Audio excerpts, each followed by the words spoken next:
후쿠시마 쌀이라도 감사히 먹는 일본 아이들, 밥 한 숟가락 더 달라는 말조차 못합니다. 그런데 한국 급식을 본 순간 모든 게 바뀌기 시작했습니다. 오사카 외곽에 위치한 한 중학교에서 영양사로 근무하고 있는 사카모토 유리입니다. 올해로 52살이며 급식실에서 일한 지는 25해가 넘었어요. 매일 아침 가장 먼저 하는 일은 쌀통을 여는 일입니다. 예전에는 고소한 쌀 냄새가 먼저 퍼져나오며 하루를 시작했지만 요즘은 그 쌀통을 열기가 무겁고 부담스럽습니다. 후쿠시마산 쌀이 학교 급식용으로 지속적으로 들어오고 있기 때문입니다. 정부에서 조달하는 식자재 가운데 일부가 후쿠시마산으로 지정되어 있다 보니 저희 학교도 예외는 아니에요. 물론 방사능 검사를 거친 안전한 식자재라고 설명되어 있지만 학부모님들의 걱정은 끊이지 않고 있습니다. 아이들에게 먹이는 음식인 만큼 불안한 마음을 감추기 어려운 것도 당연한 일이라고 생각해요. 학부모 상담실에 민원이 잦아들고 있고 급식실에도 불편한 시선이 늘어나고 있는 상황입니다. 쌀뿐만이 아닙니다. 급식실 운영에 필요한 전체 예산이 해마다 줄어들면서 쌀밥을 제공할 수 있는 날은 일주일에 단 2번뿐이에요. 그 외 날에는 빵이나 국수 같은 상대적으로 저렴한 메뉴로 대체할 수밖에 없습니다. 아이들이 가장 좋아하는 것은 쌀밥이지만 지금은 그 기본조차 매일 제공하기 어려운 형편이에요. 급식 시간에 가장 자주 들리는 질문은 오늘은 밥 없어요라는 아이들의 말입니다. 저는 웃으며 고개를 젓지만 속으로는 무겁고 미안한 마음뿐이에요. 예전보다 키도 크고 활동량도 많은 요즘 아이들에게 충분한 영양을 제공하지 못한다는 자책감이 늘 따라붙습니다. 특히 일부 아이들은 배가 고파도 한 번 더 달라고 말하지 못하고 조용히 빵을 내려놓기도 해요. 그 모습을 보면 마음이 찢어지는 것 같아요. 아이들의 표정을 볼 때마다 한 가지 생각이 떠오릅니다. 우리가 지금 아이들에게 해줄 수 있는 게 과연 이것뿐인가 하는 회의감이에요. 오랫동안 급식을 해오면서 이런 무력감을 느낀 것은 처음입니다. 식재료의 질과 양이 점점 낮아지고 급식의 의미도 점점 흐려지고 있어요. 저는 아이들에게 건강한 식사를 제공하고 싶어서 이 일을 시작했지만 지금은 그 마음을 유지하는 것조차 버겁게 느껴집니다. 학교장에게 여러 차례 건의도 해보았습니다. 다른 지역의 쌀을 사용할 수 있는지, 추가 예산을 확보할 수 있는지 확인해 보았지만 돌아온 답변은 정부 도달 기준을 따를 수밖에 없다는 것이었어요. 모든 학교가 같은 조건에서 운영되고 있다는 현실은 이해하지만 그렇다고 포기할 수는 없는 문제라고 생각해요. 특히 급식은 단순한 한 끼 식사가 아니라 아이들의 성장을 뒷받침하는 중요한 기반이기 때문입니다. 요즘 들어 저는 아침마다 쌀통 앞에서 오래 고민합니다. 손끝으로 쌀을 씻는 일이 예전보다 더 조심스러워졌어요. 쌀알 하나하나가 아이들의 식판 위로 올라갈 때 저는 그것이 아이들의 하루를 결정짓는다는 생각을 하게 됩니다. 작고 소소한 일처럼 보이지만 급식은 결국 아이들의 일상 전체와 연결되어 있는 구조예요. 즈음의 시스템 속에서 제가 할 수 있는 일은 많지 않습니다. 하지만 그렇다고 아무것도 하지 않을 수는 없습니다. 아이들이 식판 위의 작은 식사를 통해 따뜻함을 느끼고 건강을 지킬 수 있도록 저는 다시 작은 변화부터 시작해야겠다고 생각하고 있어요. 비록 예산은 부족하고 규정은 까다롭지만 이 안에서도 나아갈 수 있는 길은 반드시 있다고 믿습니다. 아이들의 눈빛은 그 가능성을 말하고 있기 때문이에요. 사카모토 유리 씨는 늘 그렇듯 퇴근 후 조용한 집에 돌아와 저녁을 차렸습니다. 텔레비전에서는 뉴스가 흘러나오고 있었지만 머릿속은 온통 아이들의 식판 위에 있었습니다. 오늘도 식사 중 빵을 조용히 내려놓은 학생의 표정이 자꾸 떠올랐어요. 더 달라고 말도 못하고 고개를 떨군 채 그대로 남긴 식판을 바라보는 일은 영양사에게 있어 가장 마음이 무너지는 장면 중 하나입니다. 잠시 텔레비전을 끄고 넷플릭스를 켜던 순간 하나의 프로그램이 눈에 들어왔습니다. 흑백 요리사라는 제목이었습니다. 예능 프로그램이라기보다는 경쟁과 철학이 담긴 요리 다큐에 가까운 구성이었고 한국에서 제작된 작품이라고 설명되어 있었어요. 표고 같았으면 그냥 지나쳤을지 모르지만 급식이라는 키워드가 화면에 떠오르는 순간 자연스럽게 재생 버튼을 누르게 되었습니다. 처음 등장한 것은 한국의 급식 장면이었어요. 아이들이 가지런히 줄을 서서 식판을 들고 조용히 식당 안으로 들어가는 모습은 정돈되어 있었고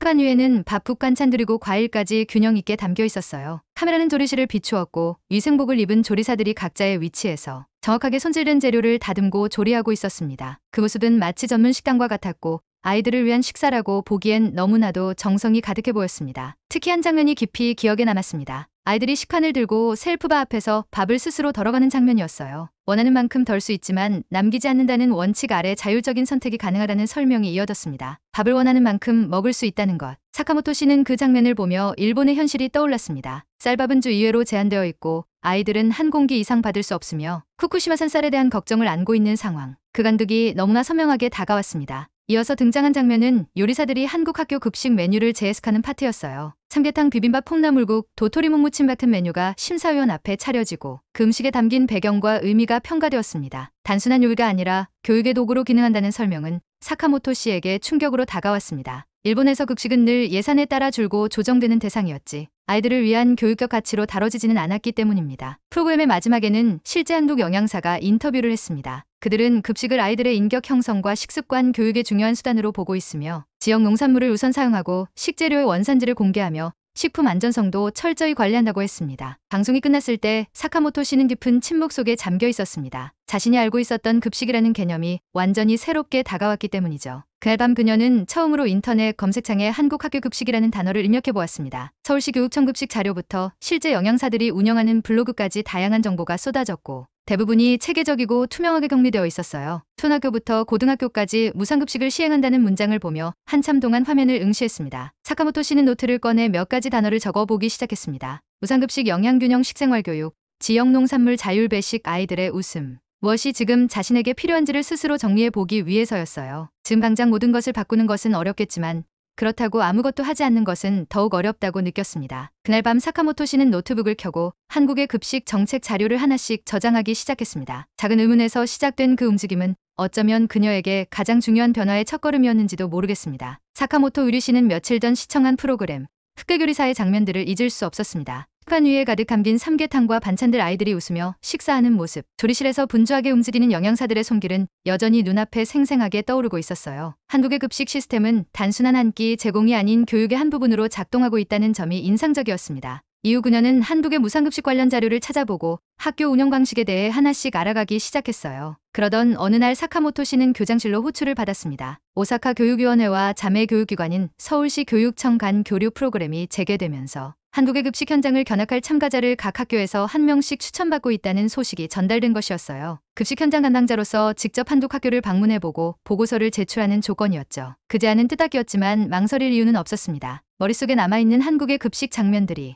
어쩌면 지금 자신에게 필요한 실마리가 되어둘 수 있다는 확신이 들었어요. 견학 일정은 일주일이었고 서울 시내 중학교와 고등학교 각각 한 곳씩을 방문하게 되어 있었어요. 짧은 일정이었지만 직접 눈으로 보고 체험할 수 있다는 것만으로도 큰 의미가 있다고 느꼈습니다. 사카모토 씨는 곧바로 준비를 시작했습니다. 학교 급식에 대한 국내외 자료를 다시 정리했고 질문 리스트도 따로 메모했어요. 식자재 조달 방식, 식단 구성 원칙, 영양소 기준 급식 설비 운영 방식 등 평소에 궁금했던 항목들을 중심으로 정리해 두었습니다. 서울로 향하는 비행기 안에서 사카모토 씨는 긴장과 설렘이 교차하는 복잡한 감정을 느꼈습니다. 일본의 급식 실태에 대한 문제의식을 갖게 된 것은 최근의 일이지만 그 변화가 시작될 수 있다는 가능성을 실제로 보게 될 거라는 기대도 있었어요. 도착 후 첫 견학지는 서울 강동구에 위치한 공립고등학교였습니다. 학교 경문을 지나 북부를 걸을 때까지도 일본의 학교와 크게 다르지 않다고 느꼈지만 급식실 입구에 들어선 순간 분위기는 완전히 달라졌습니다. 급식실 내부는 넓고 위생적으로 관리되고 있었고 무엇보다 조리 공간과 식사 공간이 명확히 분리되어 있는 구조였어요. 조리사들은 모두 흰색 위생복과 모자를 착용하고 손 씻기와 위생검검을 마친 상태로 조리에 집중하고 있었습니다. 그날의 메뉴는 삼계탕 돈가스 나물 반찬과 계절 과일이었어요. 특히 삼계탕이 제공된다는 점은 사카모토 씨에게 큰 놀라움으로 다가왔습니다. 고급 외식 메뉴라고 여겨지는 삼계탕이 급식으로 나온다는 사실은 일본의 현실과 너무 달랐어요. 식사 시간에는 학생들이 조용히 줄을 서서 식판을 받고 자신이 원하는 만큼 밥을 덜어가는 모습도 인상 깊었습니다. 자유적인 선택이 가능하지만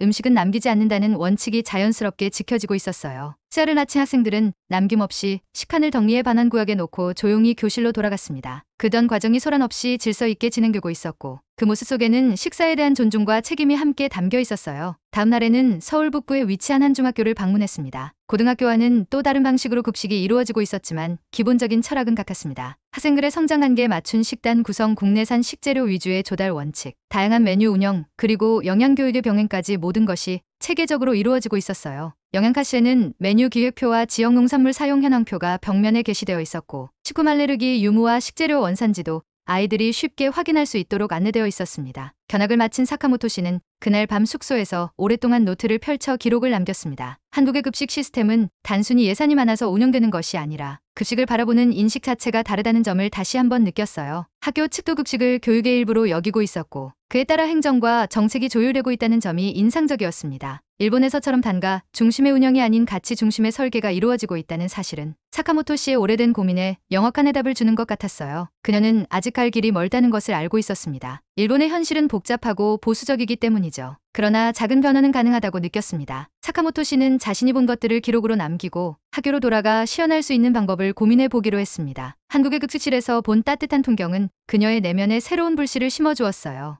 판 위의 음식이 단순한 끼니가 아닌 교육이고 배려라는 진실을 눈으로 확인한 순간부터 그녀는 더 이상 예전의 영양사가 아니었어요. 사카모토 유리 씨는 한국 견학을 마치고 일본으로 돌아오는 비행기 안에서 조용히 창밖을 바라보았습니다. 짧지만 장렬했던 일주일 안의 경험은 그녀에게 많은 질문을 던졌고 동시에 실천해야 할 방향도 알려주었어요. 설에서 보았던 급식실의 풍경, 학생들의 밝은 얼굴, 영양사들의 당당한 모습은 단순한 부러움으로 끝날 일이 아니었죠. 사카모토 씨는 일본에서도 가능한 변화의 가능성을 찾고 싶었습니다. 학교로 복귀한 첫날부터 그녀는 하나하나 점검을 시작했습니다. 가장 먼저 떠오른 문제는 쌀이었습니다. 후쿠시마산 쌀을 사용하는 현재의 상황을 어떻게든 바꾸고 싶다는 생각이 강했어요. 학교의 조달 시스템을 전면적으로 바꾸는 것은 어려웠지만 그 안에서도 예외 조항과 선택 가능성은 일부 존재했기 때문에 지역 농가와 직접 연결하는 방법을 탐색해 보기로 했습니다. 퇴근 후 그녀는 오사카 외곽의 쌀 재배 농가들을 하나씩 찾아가기 시작했어요. 처음에는 조심스럽게 연락을 취했고 몇몇 농가에서는 협력에 회의적인 반응을 보이기도 했지만 결국 한 유기농 농장에서 긍정적인 답을 받을 수 있었습니다.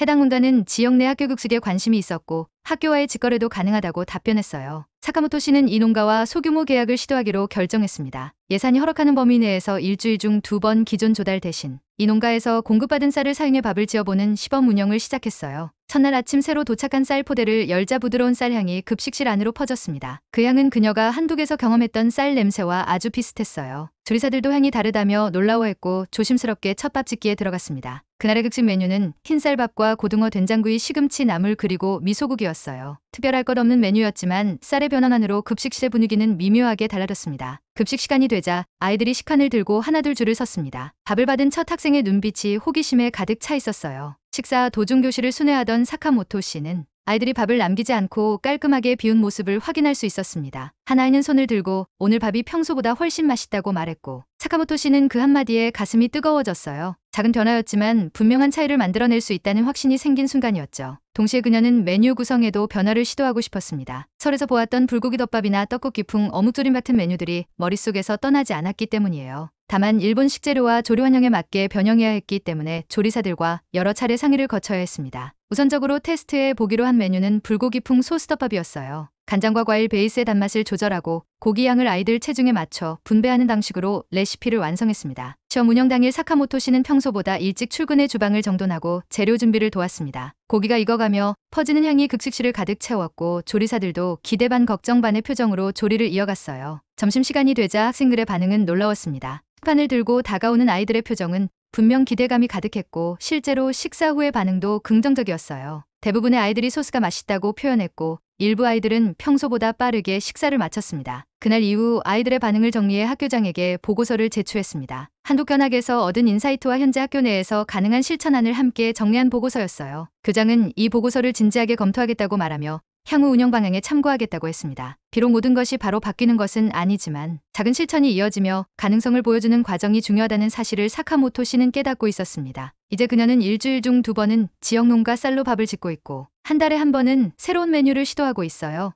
물론 아직도 많은 제약이 존재하지만 이전과는 분명히 달라진 점이 있습니다. 그것은 아이들이 급식 시간에 보여주는 눈빛이었어요. 기대하고 즐거워하며 음식을 대하는 그 표정. 하나하나 그녀에게 다음 단계를 향해 나아갈 용기를 주고 있었습니다. 불고기풍 소스덮밥 시범 운영이 성공적으로 마무리된 이후 사카모토 유리 씨는 더 많은 사람들과 이 변화의 과정을 공유하고 싶다는 생각을 하게 되었습니다. 무엇보다도 학부모들의 반응이 중요했기 때문이에요. 급식에 대한 불안과 의심은 충분히 이해할 수 있었고 특히 후쿠시마산 쌀에 대한 걱정은 학교가 명확하게 설명하지 않는 한 해소되기 어려운 문제였죠. 그래서 사카모토 씨는 교장에게 학부모 대상 급식 설명회를 제안했습니다. 그동안의 개선 노력과 실제 사용되는 식재료의 출처 메뉴, 구성 방식 등을 직접 보여드리자는 취지였어요. 설명회는 급식실 옆 공간을 활용해 열기로 했고 포스터를 만들어 가정통신문과 함께 배포했습니다. 예상보다 많은 학부모들이 참석하겠다는 회신을 보내왔어요. 그날을 위해 사카모토 씨는 준비물을 하나하나 꼼꼼히 챙겼습니다. 조리사진 영양 배분표, 재료 원산지 비교표, 그리고 무엇보다 최근 학생들의 반응을 정리한 설문자료도 함께 준비했어요. 설명회 당일 급식실 앞에는 생각보다 많은 부모님들이 모여 있었습니다. 그들의 표정에는 기대와 의구심이 공존하고 있었어요. 행사는 조용한 인사와 함께 시작되었습니다. 사카모토 씨는 마이크를 잡고 지금까지 학교에서 진행해온 급식 개선 활동을 차근차근 설명해 나갔습니다. 지역 농가와의 협력을 통해 공급받은 쌀의 품질 인증 내역과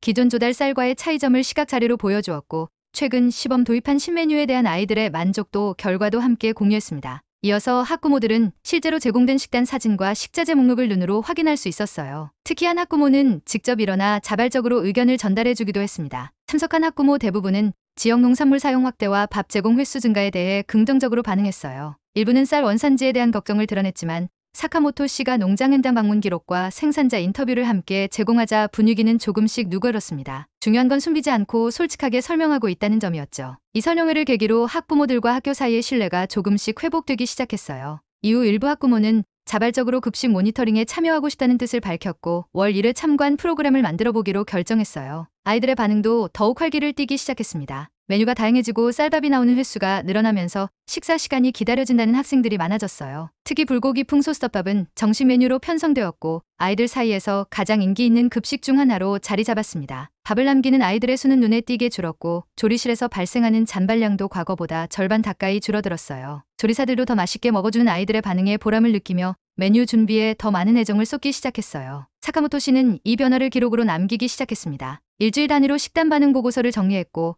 학생 의견을 반영한 신메뉴 시도 계획서도 따로 준비했어요. 아이들이 어떤 음식을 좋아하는지, 어떤 재료에 거부감을 느끼는지 하나하나 정리해 조리팀과 상의하며 다음 달 메뉴에 반영했어요. 식단은 더 풍성해졌고 아이들의 만족도는 점점 높아지고 있었습니다. 어느 날 복도를 지나던 한 학생이 급식 시간이 기다려진다고 말하는 모습을 보고 사카모토 씨는 조용히 웃었습니다. 그것이 자신이 바라던 변화에 학교 내부에서도 변화의 흐름이 감지되기 시작했습니다. 급식실을 단순한 조리 공간으로 보던 교사들조차 이제는 아이들의 교육 환경의 일부로 받아들이기 시작했어요. 교무위에서도 급식에 대한 논의가 자주 오르내렸고 교사 중 일부는 자신이 가르치는 과목과 급식 내용을 연계해 볼 수 없을까 하는 고민도 시작했습니다. 예를 들어 사회 수업 시간에 지역 농업에 대해 배우고 실제 득식에서 해당 지역의 식재료가 제공된다면 아이들의 몰입도와 실감은 더 높아질 수 있다는 의견이 나왔어요. 사카모토 씨는 여전히 매일 아침 쌀통을 열며 하루를 시작합니다. 하지만 이전과는 마음가짐이 다릅니다. 아이들이 더 건강하게 자라고 부모들이 더 안심할 수 있으며 조리사들도 더 자부심을 느낄 수 있는 급식실을 만들고 있다는 확신이 생겼기 때문이에요. 학교와 가정 그리고 지역이 연결된 새로운 구조 속에서 그녀는 급식이란 단어가 가진 의미를 다시 정의하고 있었어요. 한 그릇의 밥을 통해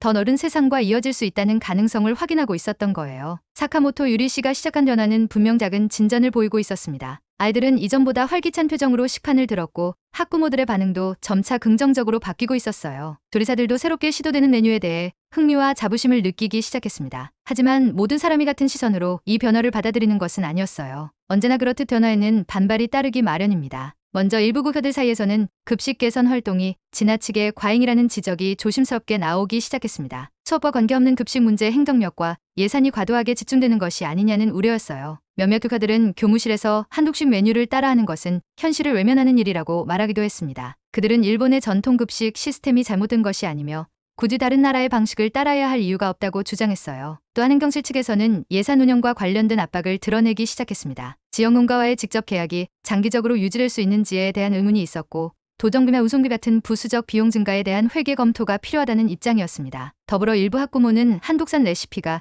아이들의 입맛에 맞지 않는다는 의견을 간간히 해놓기도 했어요. 불고기 풍 소스덮밥이 너무 달다는 지적이나 떡고기 풍 어묵조림이 익숙하지 않다는 반응도 적지 않았습니다. 학교장의 태도도 미묘하게 바뀌기 시작했습니다. 처음에는 시범 운영을 긍정적으로 받아들였지만 전반적인 분위기가 복잡해지자 중립적인 입장을 취하게 되었어요. 급식 설명회 이후 일시적으로 상승한 호응도는 있었지만 이후 수면 아래로 내려간 비판은 여전히 남아 있었습니다. 교장은 변화의 속도를 조절하자며 한동안은 새로운 메뉴 도입을 보류해달라고 요청했어요. 예산 상황과 학교 내부의 합의가 먼저라는 판단이었죠. 이러한 상황 속에서 사카모토 씨는 자신이 고립되어 가고 있다는 느낌을 받기 시작했습니다. 조리사들과의 유대는 여전히 단단했지만 교사들과 행정실 심지어 일부 학부모들과의 거리감이 생기기 시작했어요. 그는 식단 회의에서 제안했던 다음 달 특식으로 삼계탕을 올리고 싶었지만 교감 선생은 예산과 보존성 문제를 이유로 반대했습니다. 결국 특식으로 선정된 메뉴는 저렴한 단가의 고전식 국물 요리로 결정되었어요. 아이들의 반응은 미지근했고 조리사들도 아쉬움을 감추지 못했습니다. 사카모토 씨는 다시 노트를 펼쳐 자신이 지나온 발자취를 정리하기 시작했습니다. 한국 견학부터 시작된 변화 식자재 계약 설득 학부모 설명회 메뉴 반영까지 분명히 많은 일이 바뀌었지만 아직도 갈 길은 멀다는 생각이 들었어요. 특히 제도적 장벽은 개인의 열정만으로는 넘기 어려운 부분이 많았습니다. 절 시스템에 대한 메뉴 승인 절차 예산 심사 기준까지 그 어떤 것도 간단히 바뀌지 않았고 기존 체계를 고수하려는 힘도 여전히 강하게 작용하고 있었어요. 그럼에도 불구하고 사카모토 씨는 멈출 수 없었습니다. 아이들이 식사를 기다리는 그 짧은 시간에 보이는 반짝이는 눈빛과 한 숟가락과 먹고 싶다는 조심스러운 손짓은 그녀에게 또 다른 책임감을 심어주었어요. 때때로 자신이 너무 앞서가고 있는 것은 아닌지 고민도 했지만 급식실을 지나며 아이들의 식판이 깨끗이 비워지는 모습을 보면 다시 힘을 얻을 수 있었습니다. 조심스럽게 다음 행동을 준비하기로 했습니다. 직접적인 메뉴 시도보다는 학부모 참여 확대와 학생 의견 수렴을 중심으로 급식 환경을 더 깊이 이해할 수 있는 토대를 다져보기로 했어요. 동시에 행정실과도 정기적인 협의 창구를 만들고 예산 구조에 대해 더 정확히 이해하고 대응할 수 있도록 관련 자료를 수집했습니다. 변화는 느릴 수 있지만 방향이 맞다면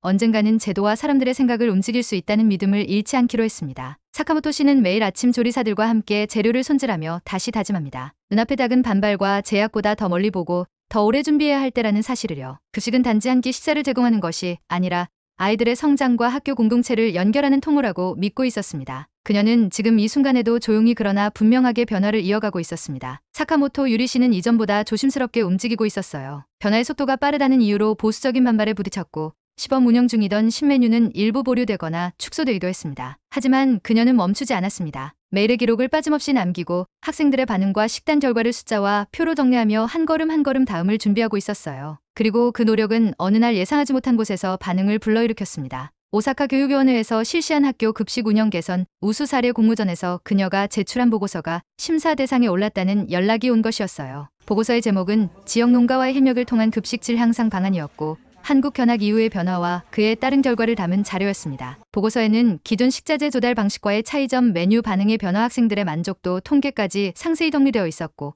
실제 급식 사진과 설문 결과도 함께 첨부되어 있었어요. 며칠 후 교육위원회로부터 정식 홍보가 도착했습니다. 사카모토 씨가 근무 중인 학교가 실험학교로 지정되었고 6개월간 시범적으로 새로운 급식 모델을 운영해 볼 수 있는 기회를 얻게 된 것이었어요. 이는 단순한 경례를 넘어 학교 전체의 구조를 한 단계 확장할 수 있는 전환점이 될 수 있었습니다. 처음 운영 기간 동안에는 일부 예산이 추가 지원되며 급식 시스템 전반에 대한 평가와 정책적 피드백도 함께 진행된다는 조건이 붙어 있었어요. 교장 환경실 직원들은 당초 우려와 달리 이 결과를 긍정적으로 받아들였어요. 사카모토 씨의 열정이 외부에서 인정받았다는 사실은 그 자체로 신뢰의 근거가 되었고 조리실 내부 분위기 역시 한층 밝아졌습니다. 조리사들은 새로운 조리 도구의 도입 소식에 기대감을 드러냈고 학생들도 자연스럽게 변화에 더 관심을 갖게 되었어요. 식판을 들고 줄을 서는 아이들의 표정에는 이전보다 더 많은 기대가 담겨 있었고 일부 아이들은 새로운 메뉴의 등장일을 묻기도 했습니다. 이와 함께 뜻밖의 연락이 또 한 통 도착했어요. 도쿄 소재의 한 민영 방송국에서 다큐멘터리 프로그램을 제작 중이며 일본의 학교 급식 변화 사례를 취재하고 싶다는 제안이었어요. 방송국 측은 지역 농가 연계와 학부모 참여 확대를 동시에 시도한 모델은 매우 이례적이라고 평가하며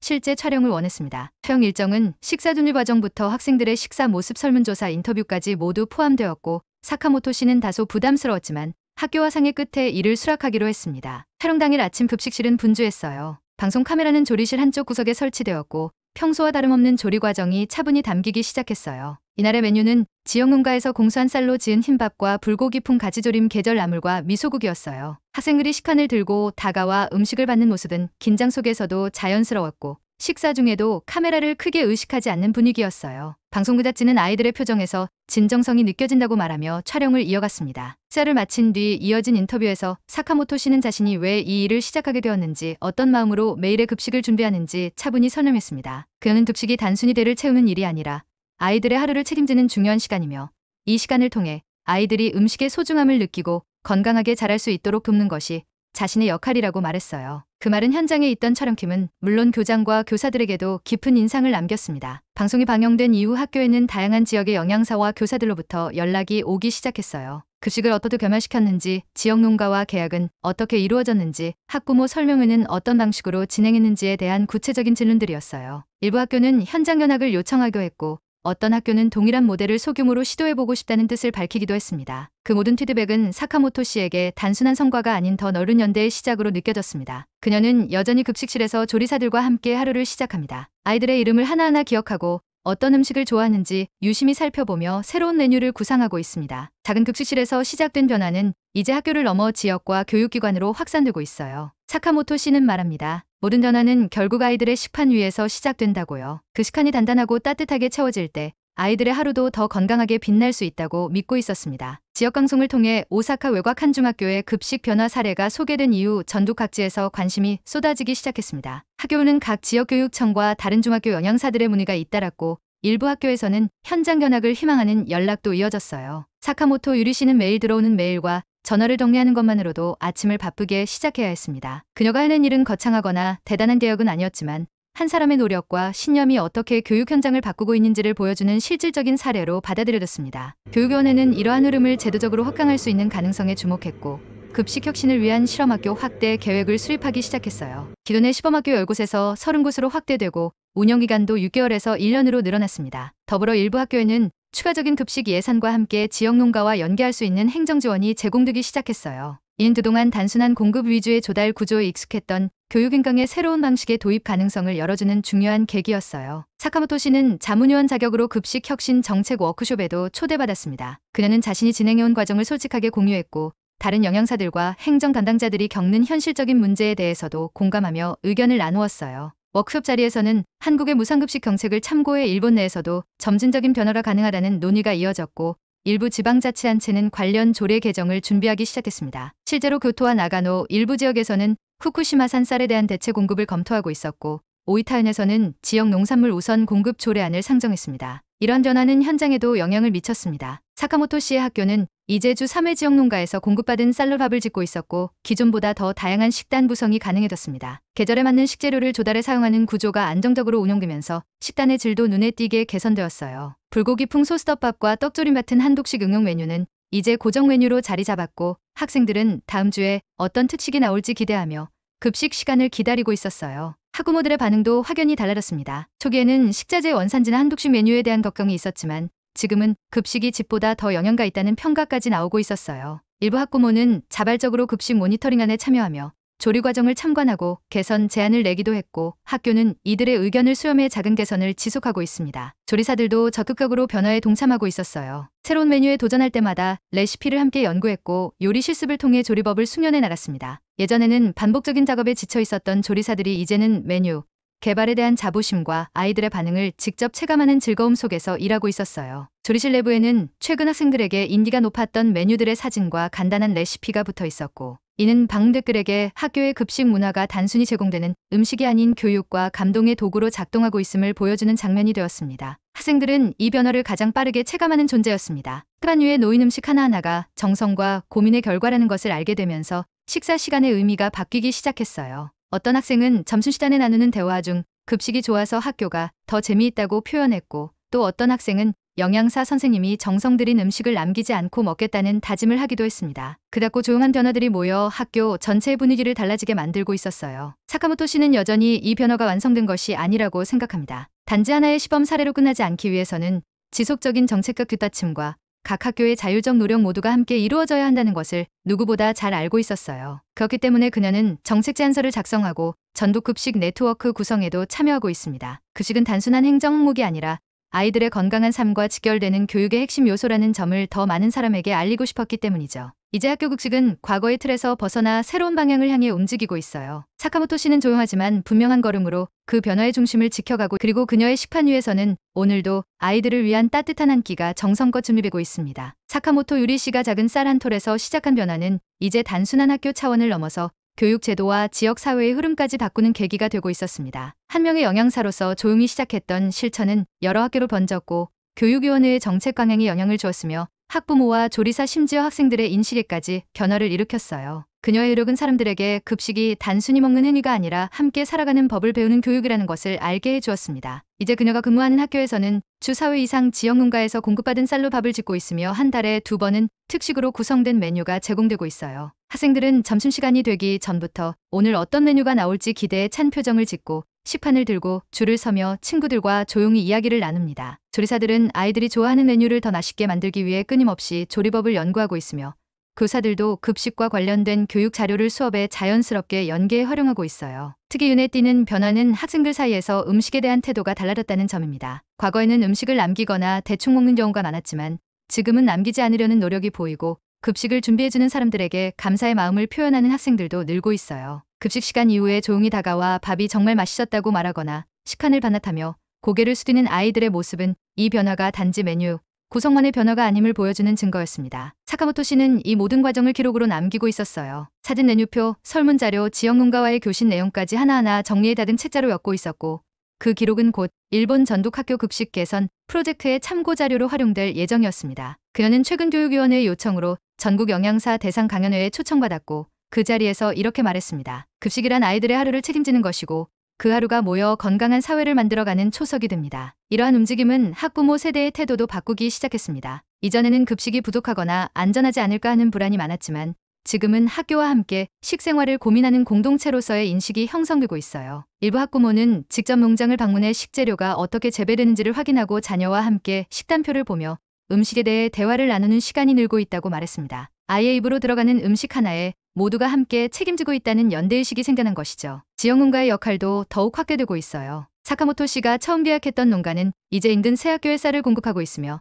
채소 농가와 축산 농가까지도 학교 급식에 관심을 보이고 있어요. 학교는 단순한 소비처가 아닌 지역 경제와 연결된 파트너로 기능하고 있었고 이는 결과적으로 신선한 재료와 안정적인 공급 구조를 가능하게 만들고 있습니다. 모두가 이 순환 구조 안에서 이익을 얻고 있고 그 중심에 바로 아이들의 건강한 식생활이 자리 잡고 있습니다. 이제 사카모토 씨는 단지 급식을 준비하는 사람이 아닙니다. 그녀는 교육행정과 식생활 문화 그리고 지역 경제를 연결하는 촉진자로서의 역할을 수행하고 있어요. 그녀는 여전히 매일 아침 쌀을 씻고 재료를 다듬으며 하루를 시작하지만 그 손끝에는 더 넓은 세상을 움직이는 힘이 담겨 있다고 믿습니다. 아이 한 명이 한 그릇의 밥을 남기지 않고 다 먹었을 때 그 의미를 누구보다 깊이 이해하고 있는 사람이 바로 사카모토 씨입니다. 지금도 득식실 한 켠에는 학생들이 좋아하는 메뉴 사진이 걸려 있고 벽면에는 지역 농가에서 도착한 감사 엽서가 붙어 있어요. 그 옆에는 아이들이 직접 쓴 메모가 있습니다. 밥이 정말 맛있었어요. 또 먹고 싶어요. 다음에도 부탁드려요. 짧지만 진심이 담긴 문장 하나가 사카모토 씨에게는 그 어떤 제도나 지침보다 강력한 동기이자 보람이에요. 급식이라는 하나의 영역을 통해 학교가 변했고 지역이 변했으며 세대의 인식까지 바뀌고 있어요. 사카모토 유리 씨가 이끈 조용한 혁신은 지금도 진행 중이며 앞으로도 계속될 것입니다. 그 중심에는 언제나 아이들의 웃음이 있고